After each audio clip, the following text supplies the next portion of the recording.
The sweet talker.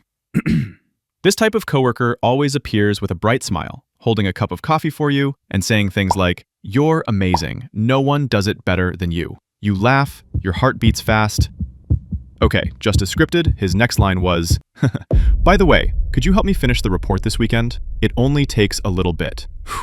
And so you nod, telling yourself, just this once, only to find yourself doing it again and again.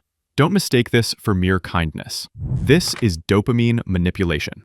When praised, the brain releases dopamine, a chemical that causes pleasure and a feeling of recognition. This reward dose is what makes you feel like you've hit the accept button in your head, turning no into, okay, sure, in a flash. He speaks just sweet enough, just real enough, for you to believe you're important. But the whole play is aimed at one goal. You will work for him. So you thought you were meeting a colleague angel, but in reality, it was just a volunteer freelancer for the best director in the industry. The blame shifter. You must have met a coworker like this. Is the project delayed because the client keeps changing the brief? Forgot the meeting? Does Outlook send error notifications? Car broke down on the road.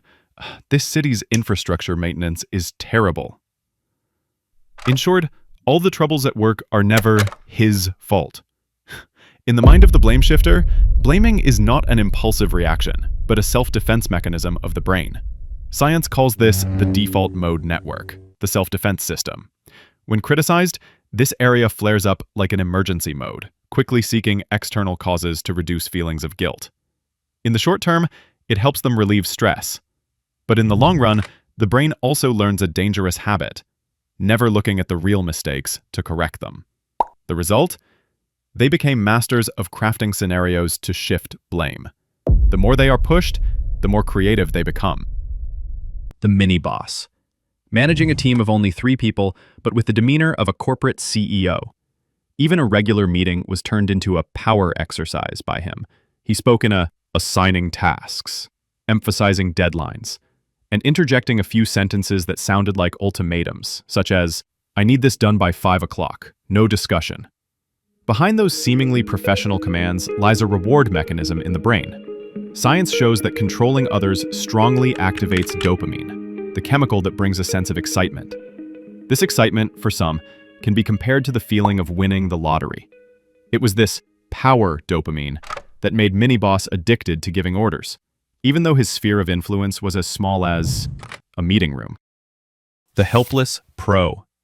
You've definitely met a guy like this. The deadline was right around the corner, but he remained calm. "Oh, I didn't know it was due today." And when he was given a new tool, he would laugh. "I'm terrible with technology. Could you help me set it up?" It sounds sincere, but strangely enough, he's only clumsy at the things he doesn't want to do himself. This isn't natural naivete. Psychology calls this learned helplessness. Every time he pretended not to know, his colleagues would jump in to help. The brain immediately releases dopamine, a pleasure-inducing substance, reinforcing the feeling of ease when skipping work. After a few times like that, "I don't know" became a life strategy. The Helpless Pro doesn't make noise or create drama, but that selective naivete meant the whole group had to carry the heavy load, while he breezed past the deadline with the image of being harmlessly cute. The Drama Addict.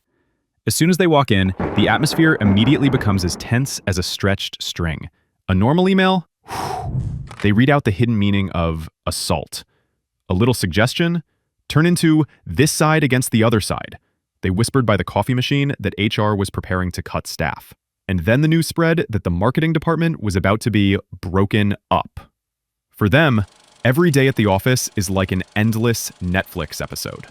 They are both screenwriters and leading actors, refusing to let the story unfold peacefully. And of course, they always know how to cast you in a supporting role.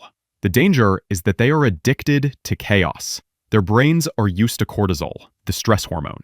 And every time drama flares up, dopamine pumps in an extra dose of winning feeling. Result? One group was tired and unfocused, while the other felt more alive than ever. At the company, they don't just waste time. They're a walking time bomb, turning the workplace into a 24/7 drama stage. The eternal victim. He entered the meeting room with a sad face, starting the story with his familiar catchphrase, "I don't understand why everything bad keeps happening to me." He's like a pitiable protagonist, and the entire universe seems to be secretly conspiring against him. You try listening, even advising. Next time, we can try this way. But the next time, the scenario was exactly the same, only the episode title was different. The problem lies deep within the brain. When they play the victim, their brains release oxytocin, the empathy hormone, along with dopamine, the sweet reward of receiving comfort.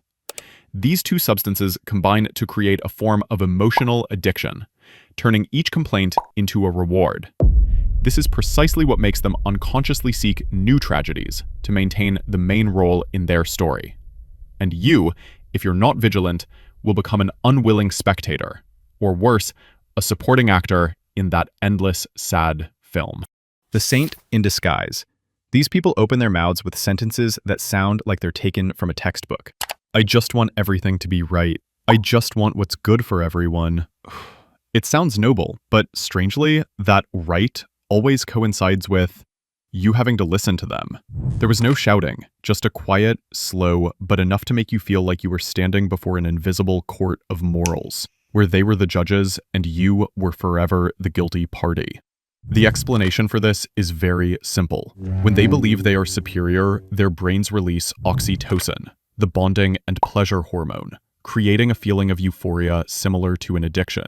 Each time they judge or correct others, they also receive an extra dose of dopamine, reinforcing the pleasure of victory. Finally, you leave the conversation with a vague sense of guilt, while they go home with a satisfied smile, as if they just won a battle that only existed in their own minds. The idea thief. During the meeting, he sat silently, like a statue, nodding perfunctorily without contributing a single word. You enthusiastically shared your new ideas, but everyone discussed them for a few sentences and then changed the subject. You thought the story was over, but just 48 hours later, the report sent to your boss reappeared. And surprisingly, every word and example was exactly the same as your ideas. And who sent the report? It was the one who was silent the day before.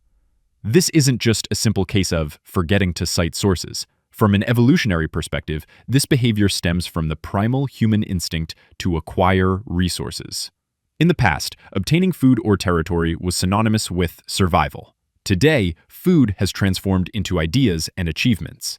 The brain still rewards dopamine, the pleasure hormone, every time they hunt successfully, reinforcing the habit of taking credit as a survival skill. A modern predator, except their prey is your gray matter. The brutal truth teller. Starting with the phrase, "I'm just telling the truth," then casually dropping statements that hurt others. This presentation looks like it was made in 10 minutes. Or, your project sounds really boring. No yelling, no need for drama. Just cold daggers wrapped in 2 words of bluntness. The truth is, every time I speak my mind and see others get flustered, the reward center in my brain, where dopamine is produced, lights up. For them, the feeling of moral victory or exposing the truth brings as much pleasure as a reward. Adding to this, the prefrontal cortex, the area that controls empathy, is weak, making it easier for them to detach themselves from the emotions of others. As a result, the brutal truth teller believes they are helping people grow, while in reality, they are sowing fear and undermining team spirit. In conclusion, have you seen any of your colleagues on this list? If a face just popped into your head, share it in the comments section. And don't forget to like, subscribe, and turn on the bell so you don't miss the next office psychology decoding stories.